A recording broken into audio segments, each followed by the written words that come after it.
announcements a little later, but there's one quick announcement that I do want to mention, and then we'll jump right into the message.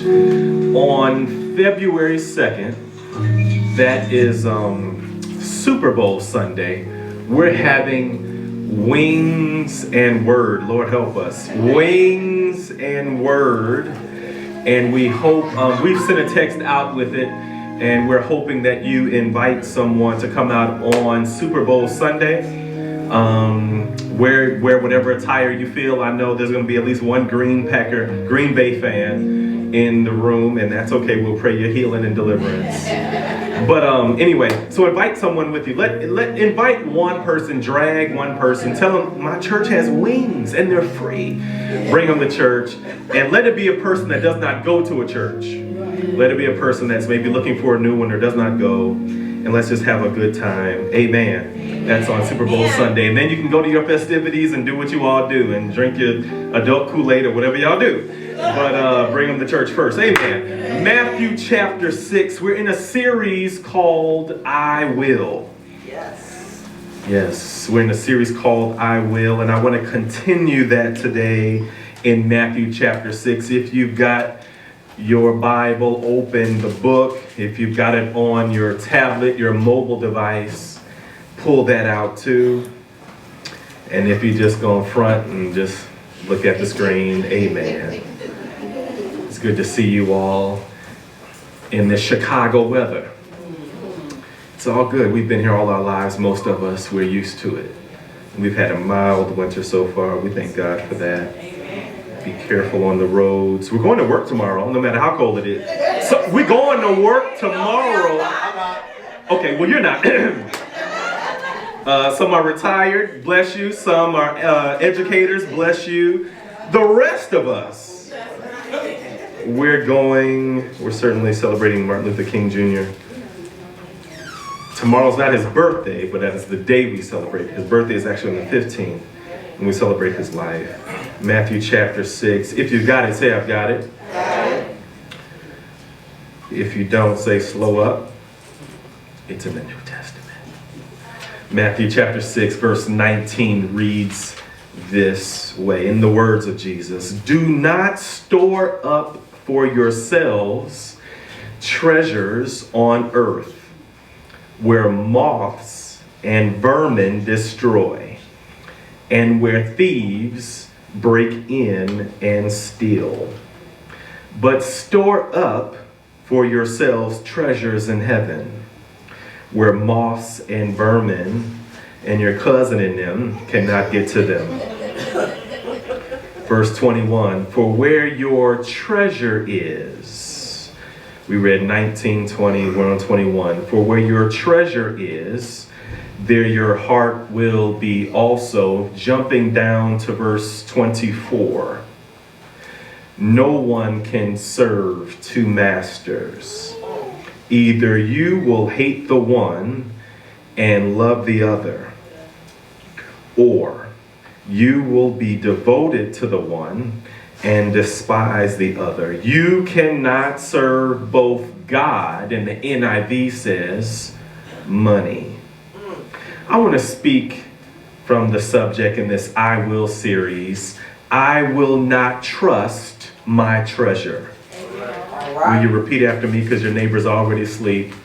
They've been fasting and praying all week long, hoping the fast is over. Look at your neighbor, say, neighbor, I love you. Neighbor, I love you. But do not trust your treasure. I appreciate my childhood because there's certain things I was able to treasure in my childhood. I will never, ever, ever forget my first time going to Chuck E. Cheese. I'm sorry, Showbiz?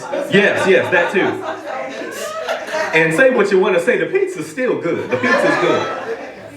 I will never, ever forget the first time my parents took me to the original Maxwell Street. All right. You suburban sadiq. All y'all know is Glenwood Oaks and your little cloth napkins. God bless you. I will never, ever forget the first time I had JJ's. I was a preteen. Oh, Lord. how my life has been enriched. It's just certain things in life that I treasure that I will never, ever forget. I remember my brother going to HF. That's where he was introduced to pizza puffs. And he would come home and tell me, I can't wait till you go to HF. Bump the school, bump the programs, bump the facilities, bump all that. They've got pizza puffs. I'll never forget it. I want to start out by asking you a question. What do you, now you know I'm a foodie, so I just pray for me. What do you treasure? What do you treasure? Some people treasure their education because they know in other parts of the world and in here it's so hard to get an education. Other parts don't have the access we have and it costs so much. So you get this education like, I appreciate it, I'm going to use it. Some people treasure their health because we all know if we gave you $1 billion or $1 trillion, but if you're not healthy enough to enjoy that money, what is it really worth? Some people treasure their memories. Like I can tell you where I was the first time I had grilled onions on my Polish sausage. I can tell you all of that. Some people, I can tell you where I was the first day I had Chick-fil-A. I'm a foodie. Chick-fil-A. When they came to EIU campus and they replaced McDonald's. At first I was like, that is the devil? You getting rid of McDonald's? And moved in Chick-fil-A. I said, thank you for repenting. God is good. Some people treasure their families because they understand family represents unconditional. They don't care what you did. They don't care what you said. Come on in here and get you a plate and sit down. Unconditional love. Some people treasure freedom. Freedom to practice their religion. Freedom of speech. Some people, what do you treasure? Some people treasure their cars. I get it. You paid a lot of money for it. I get it. I know. But there's a fine line between treasure and worship. Some people treasure their clothes. They've got to have a big brand that just pops out to everybody. So if it doesn't have a brand, you're not buying it. I get it. I understand. Some people treasure their homes. They take such good care of their homes, they won't even let us come in. Wait, right there. You got to take your shoes off, then put this little footy on, then come on in here. Now, don't go that way. Go around this way. Some people treasure their money. I get it. They want their money to go. Can they get a 2 for $1, 3 for $5? I get it. You're trying to expand. You're trying to stretch that dollar. I understand. Some people treasure their portfolio. They're like, no, I'm going to live to be 399 years old. I got to have some money. I can't spend anything. And they don't enjoy the money. They're just saving and saving and saving. We all treasure something. We all have a treasure challenge, and that treasure challenge involves money and possessions. And just like me, I like nice things like everybody. Lord knows I do. And I was telling my wife yesterday, because she worked me. Oh, God. She said, now we have some goals this morning. I'm like, Jennifer, it's 6 o'clock. Now, the boy had us up at like 4 something, maybe 3 something. But now, we have goals. We need to bring everything up out of the basement. All of the baby's furniture has to be put together today. All of it? All of it. I'm like, are you calling your dad? Or are we calling like somebody going to help? No, we're going to put it all together. Well, you can barely move. Who's going to put this together? So she was the administrator. And I'm just treasuring the moment. We're talking about treasure, right? I'm just treasuring the moment. No, that doesn't go there. So you need to put that in through there and then use a little L wrench. There's an L wrench around here somewhere. To grab the little, you know what I'm talking about. It comes with all the little IKEA stuff. And then find the L wrench and you just, no, that's the wrong way. See, if you pull it out, okay, all right, thank you. Would you believe we got it all done yesterday? I got it all done yesterday.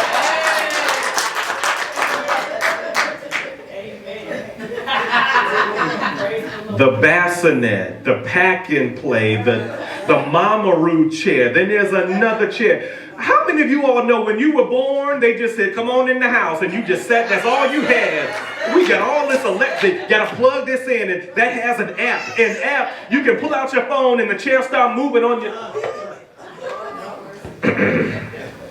Am I complaining? Treasure the moment, treasure the baby, treasure the house. What do you treasure? This is the one point I want you to remember today if you're writing this down or taking notes. I hope you are. The world worships their treasure, but believers worship with their treasure. The world worships their treasure. They love getting this. They love it. They're like, oh, I got the new iPhone. Oh, I got the new. Oh, did you see? The world worships their treasure. But believers, we worship with our treasure. So I must ask you, do you worship your treasure?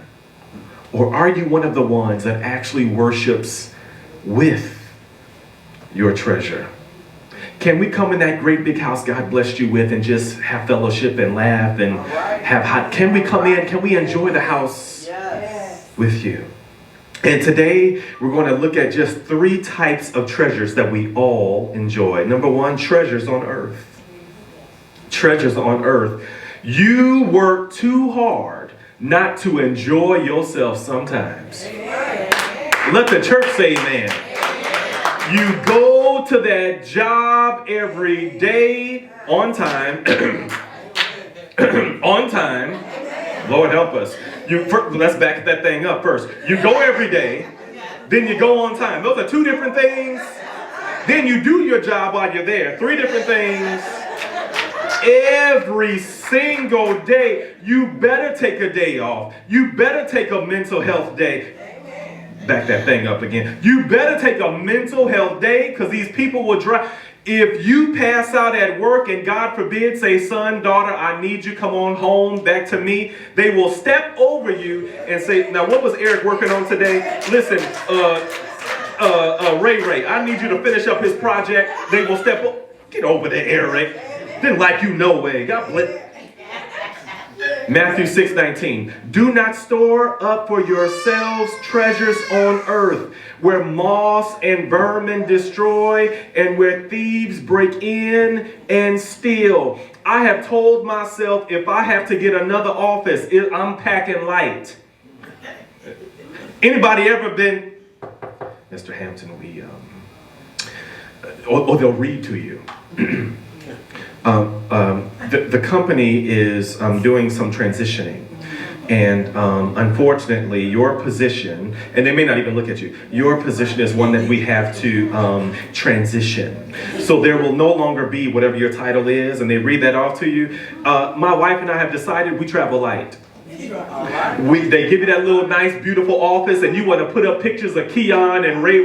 Just take one picture frame, sit that on your desk, have your little work bag and maybe a little bottle of water. That's it. Don't bring shoes, don't bring motivational stuff, don't bring your little arrow picture in your plaque or your new member stuff. Don't bring up pack light. Bump your neighbor and say pack light. What we treasure on earth, other people don't appreciate. They will bring in somebody younger and pay them less. Oh, y'all know I'm telling the truth. And then ask you to train the person replacing you. Treasures on earth include money, houses, homes, titles, jobs, offices. I want the corner office. Baby, bye. Appreciate that little closet they gave you. Earthly treasures are tangible. Cars and clothes and your office, and ooh, they gave me a little name plaque. They gave me a little, I care about, we know your name. I don't care about that little name plaque. You can have a name plaque. But let's be clear. God doesn't mind you having a nice car. I want you to have a nice car. With the Louis Vuitton, that's a different kind of leather. That Louis Vuitton leather. Some of y'all got that. Amen. God wants you to have a nice home. You deserve to have a nice home. I want you to have flat screens and all. Just everybody. By the way, you remember when we had black and white TVs? Yes. Okay, I'm just saying. I'm like, Ethan don't know what anything less than a 40-inch is. I remember black and you had to turn the channel with a little, and your TV was in a wooden cabinet. Y'all don't want to talk to me. It's a ditty church. Y'all get a little degree in a little foreign car, can't tell. No, Pastor, I don't know what you're talking. You don't know. God doesn't mind you working toward retirement and getting a nice home and having 100-inch, 150-inch, 8K, 12K, 800K, whatever you got, Brother Roosevelt. He doesn't mind any of that. He doesn't mind multiple streams of income. He doesn't mind you balling out of control. God is not intimidated if you're wearing Louis and got Gucci belts and nice shoes. God doesn't care that you own this stuff. But do not store up for yourselves treasures on earth. It's still a belt buckle. Your red bottoms are still just shoes. Oh, God, y'all don't want to hear me. And then we watch these shows on TV, and they're doing the red carpet. They will tell you, I borrowed this, this belongs to them, and they got to sign this insurance waiver, and you don't see 20 feet behind them is the bouncer, the security person, to make sure nothing happens to that diamond necklace. It's not even theirs. When I found out some homes on MTV Cribs is just a front, they don't even live there, that's their mama's house or somebody else's. Let me keep going. Don't be a Christian consumer. Don't be a Christian collector where we're just gathering and gathering. How many pair of khakis do you need? How many pairs of Uggs do you need? Do you need every pair of Jordans, every color of the... I'm sorry, let me keep going. I told my wife, I said, okay, with all, we got like 800 kids now. I'm going to have to be a minimalist. And I just started throwing stuff away. I'm like, I've got how many pair of the same pants? How many sweaters do I really, how many shirts do I really? I got a closet up here, I got stuff downstairs, I got shoes down there. I'm like, I used to hear the thing about women in their shoes. Come look at mine. I mean, men have just as... Let me keep going. I'm going to get up after service. We don't prioritize treasures on earth. We don't sweat over treasures on earth. We don't over and overly concern ourselves with treasures on earth. Why? Because we should be busy stewarding treasures, point number 2, in heaven. Matthew 6:20, your second point is treasures in heaven. Matthew 6:20 says, but store up for yourselves treasures in heaven, where moths and your cousins and them won't come borrow that bag and never give it back. Won't come, can I borrow those shoes? I got an interview and I need to borrow that suit. I need the blue pinstripe suit, the Calvin Klein, the Ralph Lauren suit. How you know the labels of my clothes, man? They've been through your stuff. I'll never forget. That's why I got to be careful who you let come on. Oh, y'all don't want to talk to me. I had cousins and folks just go through they will look through your medicine cabinet. I don't know. Do you need some Noxzema? What are you going in Never mind. Let me keep going. Oh, Jesus. Treasures in heaven. But store up for yourselves treasures in heaven where moths and vermin do not destroy, where thieves do not break in and steal. Treasures in heaven doesn't just mean tithing to the church. It doesn't just mean giving an offering to the church. It doesn't just mean giving finances and sowing seed to the church. It means sowing seed of generosity every single day in every single way. Write this down. Don't wait for a special occasion to be generous. Maybe you just, I don't know. Maybe you just want to come home and just say, honey, here's some flowers. What did you do? Nothing. I just thought about you. What do you mean? Maybe you just want to make them a fruit smoothie. Jennifer? maybe you just want to, I just bought you a slice of cake. A slice of pie. Maybe they're watching them wait and all this other stuff and doing such a great job. But when they have their cheat meal, by the way, why do we have cheat days? It's cheat meals. It's not cheat days. You can't just you just working out and doing all this stuff and all week long you're eating healthy, you're eating right, you're praying, Lord, help me lose this and lose that, and then you come on a Saturday and have a cheat. You cheat the whole day. You wake up early so you can cheat the whole. You had a Cinnabon, 830 calories. I'm sorry. It's a cheat meal, not a cheat.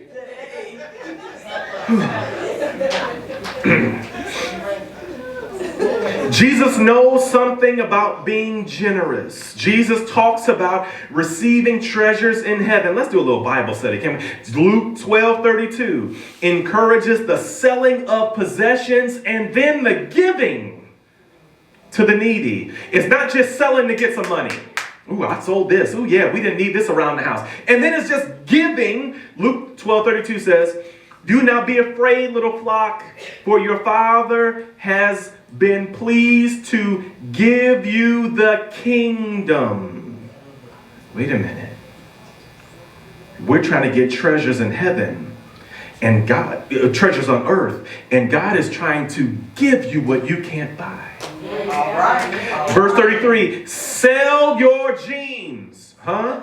There are folks who will buy your name brand jeans. They will buy. Sell your jeans and those gently used articles of clothing and give to the poor. Those are two different things, by the way. Provide purses, the Coach purse and all that other stuff y'all want to, and the bags. Provide purses for yourselves. It means you can have some stuff that will not wear out. Buy some good stuff. You deserve it. Buy good stuff. You deserve it. But how many bags? Let's see. Which bag am I going to carry to church today? Yes. This is how we are sometimes. So which shirt? Let's see. And they just go by colors. And then you press the button and the little thing moves the whole. Let me keep going. Let me keep going. Provide purses for yourselves. Just say amen. No, Pastor, we don't have that yet. Rebuking us for stuff we don't have. But speak it, speak it, speak it. You're all in a good mood today. Have you all been fasting and praying? Verse 33. Sell your possessions and give to the poor. Provide purses for yourselves that will not wear out, a treasure in heaven that will never fail. My responsibility is not treasures on earth. Yes, we need a nice home. Yes, we need to be comfortable. Yes, we need to have some comfort. But my emphasis should be treasures in heaven that will never fail, where no thief comes near and no moth destroy. Jesus wants to give us or gift us the kingdom. We can't earn it. We can't buy it. We can't win it. We can't work for it. He wants to give it to us. Treasures in heaven. Luke 14:13. Luke 14:13. Since we're just going to look at this. And what Jesus says about giving to those who can't even repay. Because sometimes folks will offer you things, or no, they won't offer you things. They'll ask you for things. You're like, well, okay, I can loan this to you, and well, maybe you shouldn't give it if just in case something happens and you can't get it back. Maybe you should decrease how much. This is what you do when someone needs to borrow some money or have some money, or they do something. What if they can't give it back? Are you stuck? Then maybe you need to say, no, I can only give 150, because 150 will not mess up your whole household. But when you give a banquet or Aerofest or the Aero store, invite the poor, the crippled, the lame, the blind, invite Linwood, invite the whole community, verse 14, and you will be blessed. Although they cannot repay you. Some people we're giving money to and then we're acting like they're going to repay us. They may not be able to, and don't get mad at them. You knew you didn't have $5,000 to give them, and now you just mad and you're stalking them and you're trying to see where they're going, and then you see them in the street. They got new Jordans on, but you borrowed money from me. You should not have given them that much money if you could not afford to live without it. It says. When you give a banquet, invite the poor, the crippled, the lame, the blind, and all of Linwood, and you will be blessed. Although they cannot repay you, you will be repaid how? At the resurrection. Treasures in heaven. Treasures in heaven. Treasures in heaven. God is literally keeping an account of your giving. Yeah. Can we keep going? Can we go a little deeper? Matthew 5:11. Can we just dig in the, you came to church. Can we just dig in the Bible today? Matthew 5:11. If you're taking notes, I know I'm moving a little fast, but Matthew 5:11 and 12. Blessed are you when people insult you, persecute you, and falsely say all kinds of evil against you because of me. This is Jesus talking. Rejoice and be glad, because great is your reward where? In heaven. When people talk about you, whether it's true or not, when people do you wrong, whether it's true or not, when they try to classify and stereotype you, whether it's true or not, and you know yourself, you're trying to do right. Yes, you made a mistake. Yes, you did what you did. Yes, you said what you said. Yes, you did not finish what you said you would finish, but you're trying to be faithful. God sees it, and he honors your faithfulness in consistently trying. We all fall down. Who's the moral compass? Not me. Who's the perfect person to measure yourself up against? Not me. Let's keep going. When you love your enemies, God promises treasures in heaven. Matthew 5:43. Can we have a little Bible study? Let's just dig into the word. Sometimes let's just dig into Matthew 5:43 through 48. If you're taking notes, this is Jesus again. You have heard that it was said, love your neighbor and hate your enemy. But, that's a big but, isn't it? But I tell you, love your enemies and pray for those who persecute you, that you may be children of your Father in heaven. There's your reward. There's your reward. This is our promised reward from Jesus himself, that we will get to call him Father and he will call us son and daughter. Can I keep going? Let me skip, but I was going to read 43 through 48. Let me keep going. When we pray in secret, God promised us treasures. Look at Matthew 6:5 and 6. It says, when you pray, do not be like the hypocrites, for they love to pray standing in the synagogues and on the street corners to be seen by others. Truly, I tell you, they have received their reward in full. But, another big but, I want to do a series called Big Butts. Never mind.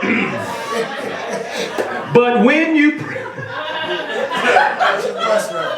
I'm being recorded. But when you pray, go into your room. It's biblical. It's but. The but says.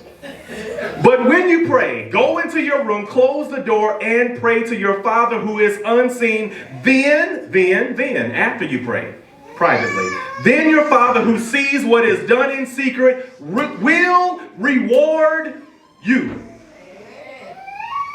Can we look at another one? When we serve the Lord and his people, God promised us treasures also. We're still in Matthew chapter 10, verse 41.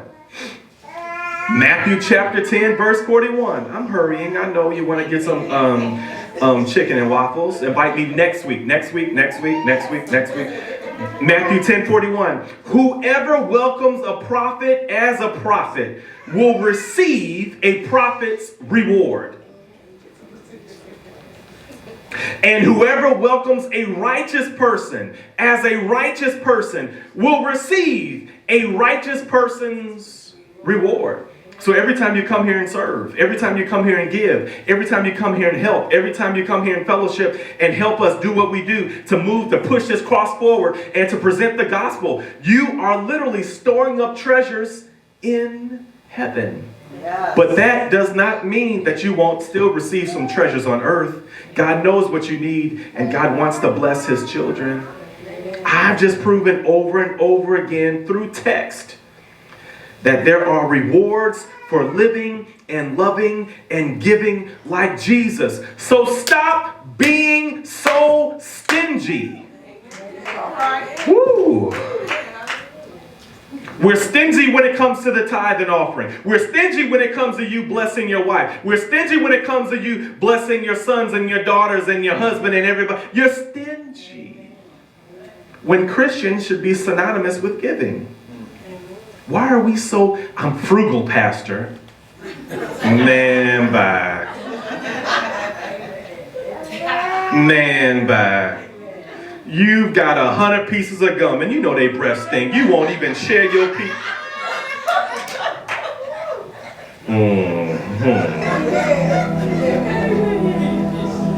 There are treasures on earth. There are treasures in heaven. But we should also treasure Jesus. All right. Treasures on earth, point number 1. Treasures in heaven, point number 2. Treasure Jesus, point number 3. We treasure Jesus. I can drop the mic on that one. It's that simple.